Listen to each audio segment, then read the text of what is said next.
Salutations. I am Marduk, and this is the Epic of Gilgamesh, tablet number 9. First, a quick recap of tablet number 8. Gilgamesh's beloved friend Enkidu is dead, and Gilgamesh mourns. He grieves. He's thrown away his nice clothes. He's cut off his hair. He's allowed himself to get dirty and just generally sad in his heart, deep down. He causes all of Uruk to mourn, and he has a statue of gold constructed to honor the memory of his friend, his beloved friend Enkidu, with whom he had many great adventures. Now he is alone. Thus, we begin tablet number 9. Over his friend Enkidu, Gilgamesh cried bitterly, roaming the wilderness. I am going to die. Am I not like Enkidu? Deep sadness penetrates my core. I fear death and now roam the wilderness. I will set out to the region of Utanapishtim, son of Ubartutu, and will go with utmost dispatch. When I arrived at mountain passes at nightfall, I saw lions, and I was terrified. I raised my head in prayer to Sin. To the great lady of the gods, my supplications poured forth. Save me from... He was sleeping in the night, but awoke with a start, with a dream. A warrior enjoyed his life. He raised his axe in his hand, drew the dagger from his sheath, and fell into their midst like an arrow. He struck and scattered them, the name of the former, the name of the second.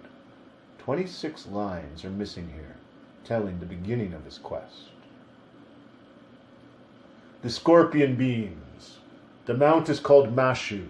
Then he reached Mount Mashu, which daily guards the rising and the setting of the sun, above which only the dome of the heavens reaches, whose flank reaches as far as the nether world below. There were scorpion beings watching over its gate. Trembling terror they inspire. The sight of them is death. Their frightening aura sweeps over the mountains. At the rising and the setting they watch over the sun. When Gilgamesh saw them, trembling terror blanketed his face. But he pulled himself together and he drew near them. The scorpion being called out to his female,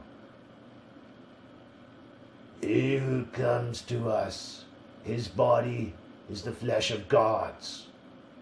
The scorpion being, his female, answered him, "Only 2/3 of him is God, 1/3 is human." The male scorpion being called out, saying to the offspring of the gods, "Why have you traveled so distant a journey? Why have you come here to me? Over rivers whose crossing is treacherous. I want to learn. 16 lines are missing here. When the text resumes, Gilgamesh is speaking. I have come on account of my ancestor, Utanapishtim, who joined the assembly of the gods and was given eternal life. About death and life, I must ask him. The scorpion being spoke to Gilgamesh, saying, Never has there been, Gilgamesh, a mortal man who could do that. No one has crossed through the mountains for 12 leagues. It is darkness throughout. Dense is the darkness, and light there is none. To the rising of the sun, to the setting of the sun, to the setting of the sun, they cause to go out. Note, 67 lines are missing, in which Gilgamesh convinces the scorpion being to allow him passage. Though it be in deep sadness and pain, in cold or heat, gasping after breath, I will go on.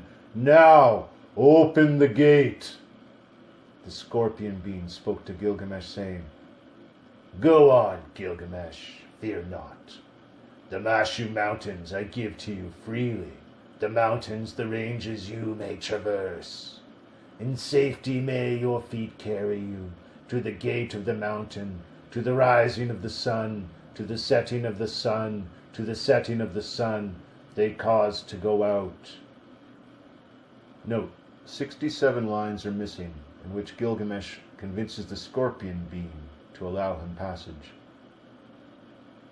Though it be in deep sadness and pain, in cold or heat, gasping after breath, I will go on. Now, open the gate. The scorpion being spoke to Gilgamesh, saying, Go on, Gilgamesh, fear not. The Mashu Mountains I give to you freely. The mountains, the ranges you may traverse. In safety may your feet carry you, the gate of the mountain. As soon as Gilgamesh heard this, he heeded the utterances of the scorpion being. Along the road of the sun he journeyed. 1 league he travelled. Dense was the darkness. Light there was none. Neither what lies ahead nor behind does allow him to see. 2 leagues he travelled. Dense was the darkness. Light there was none. Neither what lies ahead nor behind does it allow him to see. Note, 22 lines are missing here. 4 leagues he travelled, dense was the darkness, light there was none, neither what lies ahead nor behind does it allow him to see. 5 leagues he travelled, dense was the darkness, light there was none, neither what lies ahead nor behind does it allow him to see. 6 leagues he travelled, dense was the darkness, light there was none, neither what lies ahead nor behind does it allow him to see. 7 leagues he travelled, dense was the darkness, light there was none, neither what lies ahead nor behind does it allow him to see. 8 leagues he travelled and cried out, dense was the darkness, light there was none, neither what lies ahead nor behind does it allow him to see. 9 leagues he travelled, the north wind. It licked his face.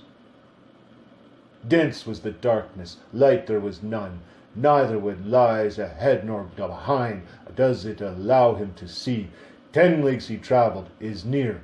4 leagues, 11 leagues he travelled, and came out before the sunrise. 12 leagues he travelled, and it grew brilliant. It bears lapis lazuli as foliage, bearing fruit, a delight to look upon. Note, 25 lines are missing here, describing the garden in detail.